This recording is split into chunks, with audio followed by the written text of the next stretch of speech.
สบายดีพี่น้องสุขุสุคนสบายดีFCทุกท่านวันนี้บ่ได้ไปทางใดพี่น้องเลย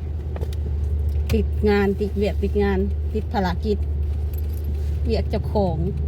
สบายดีสวัสดี FC ที่หักเพลงติดภารกิจ2 มื้อนี่ติดภารกิจพี่น้องเลย งานแต่งคนจน งานแต่งคนจน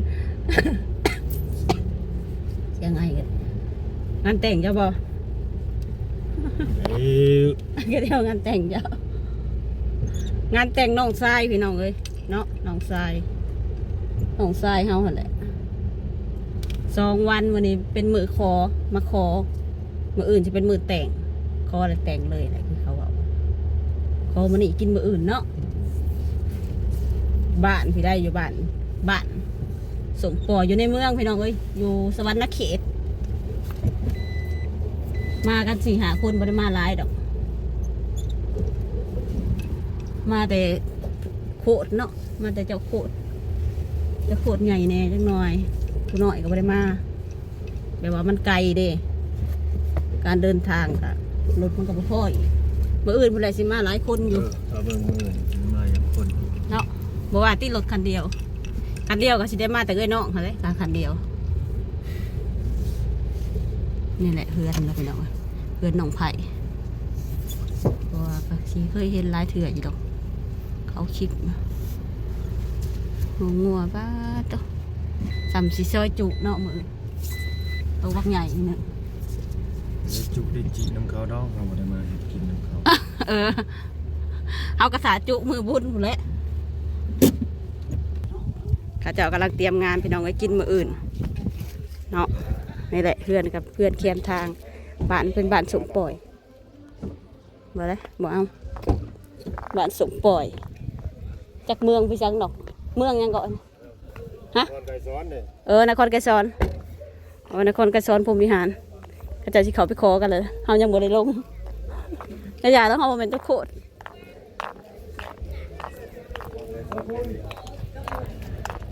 ไปยังเจ้าเอาบ่ได้เข้าไปใช่บ่บ่เข้าติอเดน้องทรายสิขุดหูขุดตายก็จะหยิบผ้าขวัญเตรียมงานเอากระเสียเขาก็จะขาว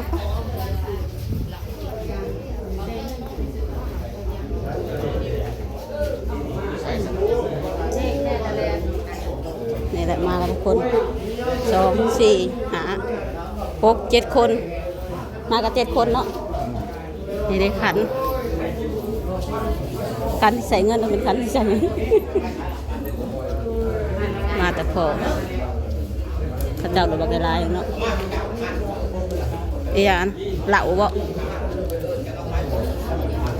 เลยค่ะเอียง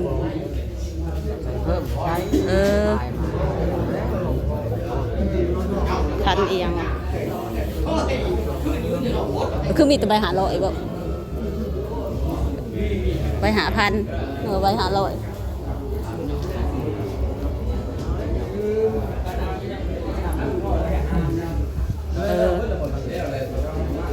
เขาว่าอ้าวอันนี้จะโคตรมาสื่อบ่พอประจักษ์เนาะ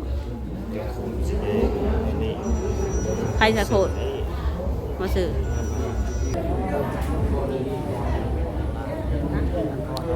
เขาจะฝากกล้องเฉพาะตอนนั้นเอาโทรศัพท์มาคอยนะจะไปกดพังฮะเขาไม่ได้พังเลยมันไปกดพังแต่อย่างนาทีโอ้ได้4 นาทีนึงตั้งแต่ก็เปิดคุณแล้วจ้ะ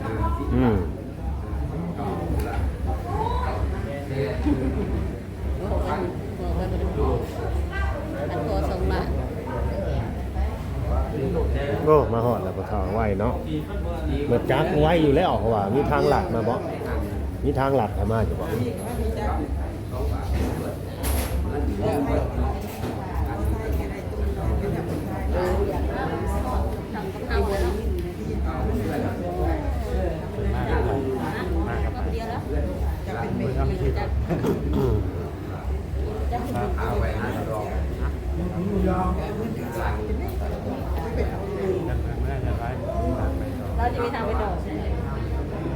จกใส่ผักกอกข้างในนี่พี่น้องเอ้ย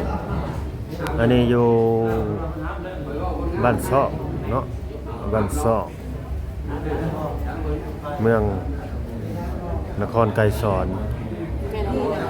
แห่งสวรรณเขตเมืองไกรสอนพรหมวิหารมากลมแกะอยังไงนี่กันดิโอ้ยมันใจ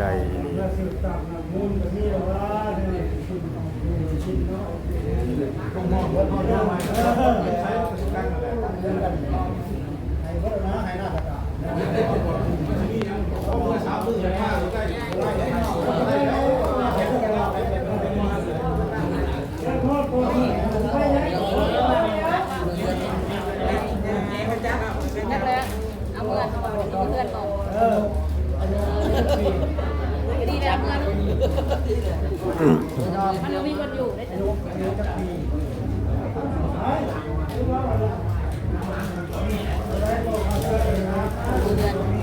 ได้จะบอกพอเพื่อนบอก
อันนี้บอกให้หมอซื้อเนาะอันพาโบเรือบากว่าแห้งบ่ให้เข้าลูกร้อนแล้ว กินอยู่บ่ แกมาแล้วนะ อันนี้ได้ด้วยอันนี้เราเป็นคนมาสีเงาเนาะตามเขาบอกกันเนาะเนี่ยพื้นหนึ่งแกเอาสีขาว บ้านเก่าสุด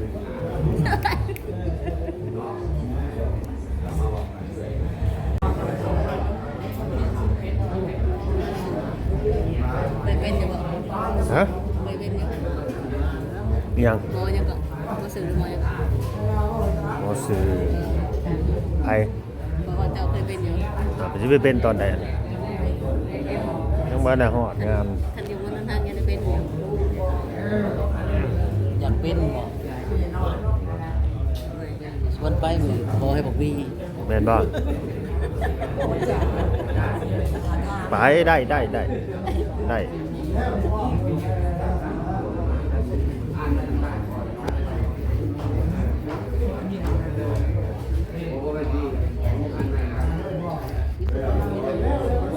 ทีมงานนั้นไม่เอาทีมงานนั้นช่องอมรินทร์ทีวีบ่ได้มานำพี่น้องครับนักข่าวมาแต่ฝั่งไทย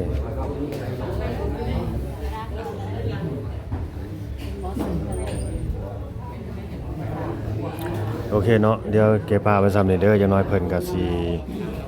อ่านบทบันทึกเนาะหรือว่าใบน้ำตาลนั่นแหละพี่น้องเอ้ยเนาะจังฟังนํกัน แล้วก็ถ้าเบิ่งอ่าคู่บ่าวสาวเพิ่นเนาะว่าหน้าตาเป็นจังไดเนาะ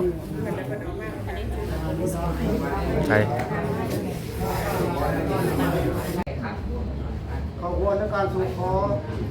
ครั้งนี้ประกอบมีพ่อแม่เขาแก่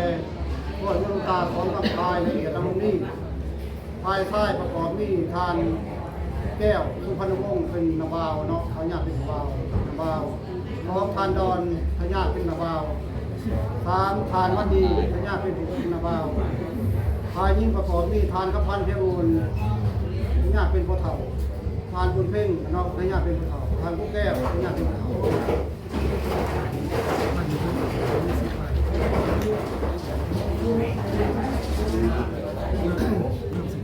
เพื่อให้ในการสุขอต้องสอบพายตัวผู้มีสุขภาพที่ตอนนี้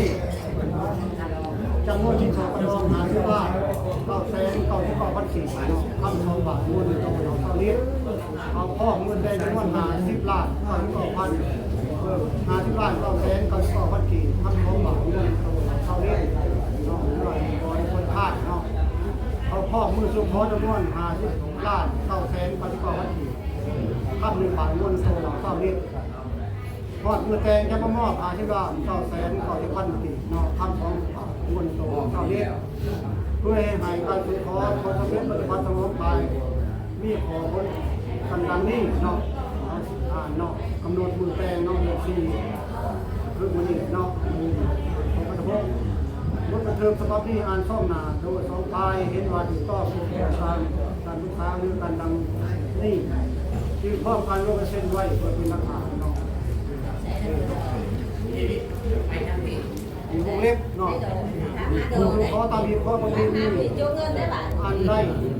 ขอไปเพื่อนเนาะนี่แหละไปเพื่อน1หน้าตรง1เนาะท้องเพื่อนลัง1เพื่อนแต่ใช้นี้ห้ามใช้นี้ใช้นี่แล้วก็ยืนยันเพื่อน ใหญ่ๆบ่ได้ เพื่อนอันหน่อยคนบอกจะดู ทางนั้นในบ้านจะได้เห็นคน ใหญ่บ่ ได้ยูดอกใครนี่ก็ได้ยูดอกมา นี่เอาเต็มนี่แหละ พันพันใช้นี้แกโอ้ยอีกของแก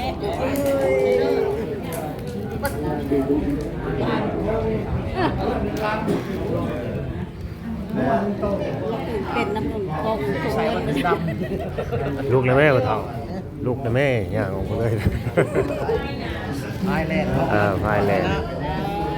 บักคักคันละ10ก่อนเ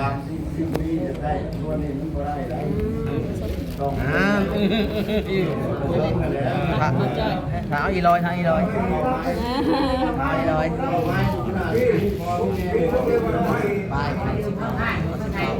ใหม่เนี่ยเราเดินทางกัน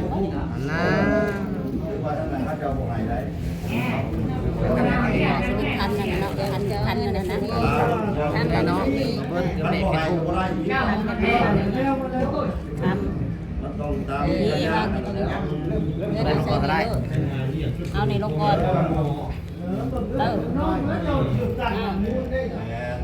ปลายมันบ่หนูกดกัน มันบุกพ่อเรื่อง5 เรื่องมันพูดที่ได้มุ่นเลยคล้ายมากพูดได้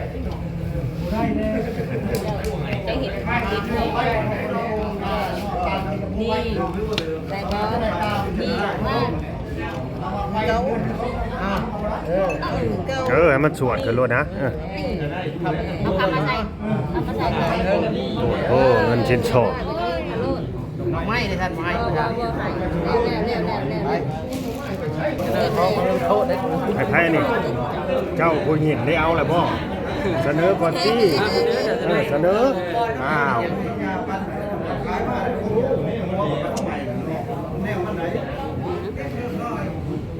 เป็นมาเรียนเหล่าไหมเหล่าบ่อนี่หรือหน้าใหม่หน้ามันชีวิตน่ะ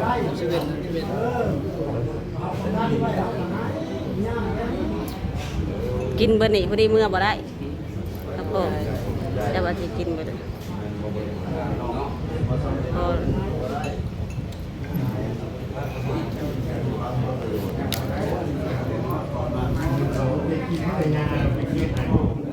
บ่เห็นเนาะตอนนี้บ่เห็นตอนนั้นเด้พระเจ้านับเงินนะ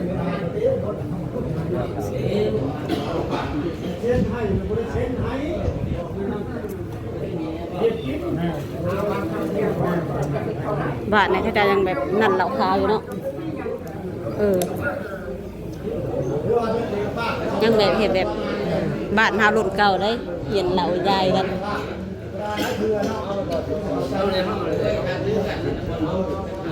ก็พาย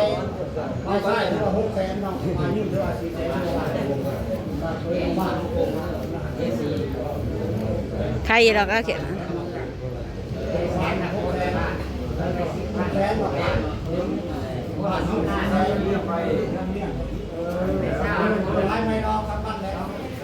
บ่เห็นเด้59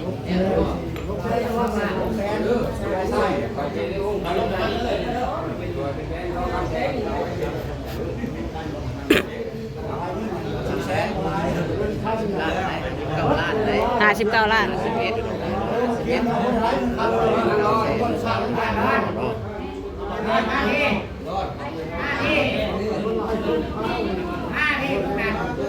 วางเงินเจนสอง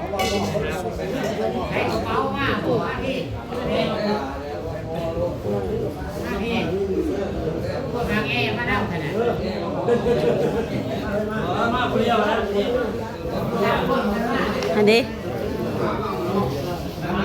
ดองแม่สิฮับบัตร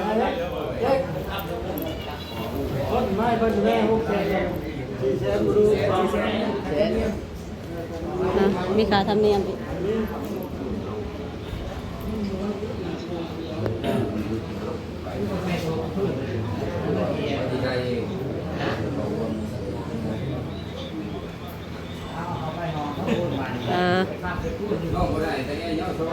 อันนี้ข้าเจ้าเสียผาเขายังก็เขาจะเอิญยังก็นี่ได้สดนี่สดนะ เป็นแหน่แน่แล้วก็เงินอะไรบ้าง ได้ปะ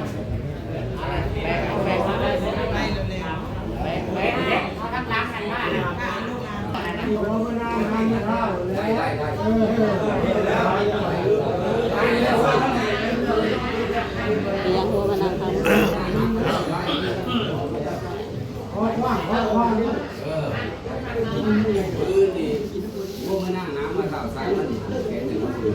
หัวมันเอียงก็หัวมือนางหางมือเท้ามือไม้ขึ้นอะไรอันนี้พี่เจ้าโอ้ยบ่กินอะไรกันเลยหัวงัวนี่คืออย่างหัวหมูบ่หัวหมูกินผิด แล้วแต่ว่าในนามสกุลเบียงกัน จันทร์สุริยามุสาดิคะแนนสมโนครัวมันเห็นดิ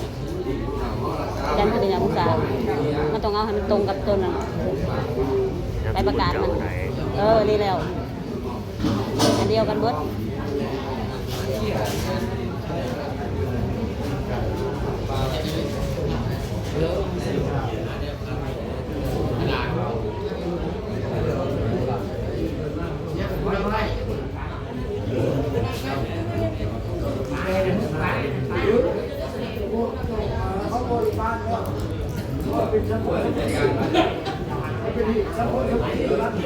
หัวหมูกบเคยนะบอก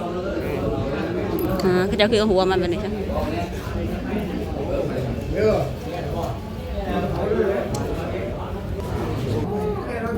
เป็นกระแบ่งเงินคันคอเงิน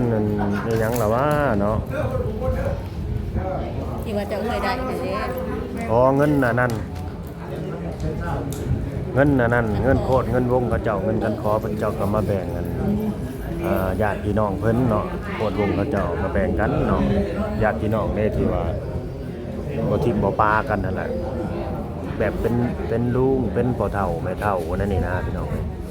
เป็นผู้แบ่งเด้ๆเรากระจายให้แต่ละคนจ่ายให้ผู้ละ5ละ10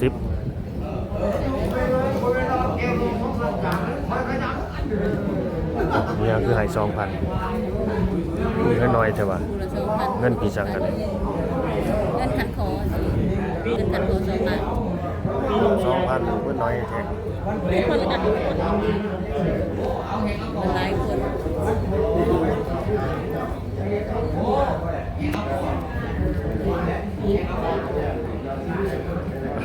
อ๋อเงินขับเงินคูณบ่หรือเงินหยัง ก็จะหายเบิร์ดเลยเนาะ เว้าบ่ถึงคือกัน เพื่อสิคบกันเด้ ใครเอาหัวหน้าน้องมาก่อน อันข้างหน้านะคะอยากอยู่ได้บ่ วันต่อ โอเคพี่น้องค่ะฉันจบคลิปไปซั่นเลยเนาะขอบคุณคุณผู้ชมเด้อแล้วก็ไลค์กดแชร์กดติดตามเนาะแล้วก็กันใหม่คลิปหน้านี่แหละนี่แหละคนสิแตกเลยน้องทรายพี่น้องเอ้ยน้องทรายเฮาถ้าเบิ่งมื้ออื่นบ่โอเค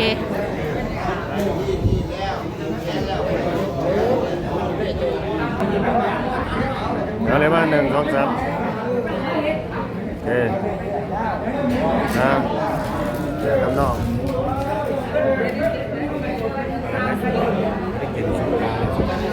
เจ้าสูบยากันเลยนี่นั่นดิโอเคพี่น้องเอ้ยเนาะ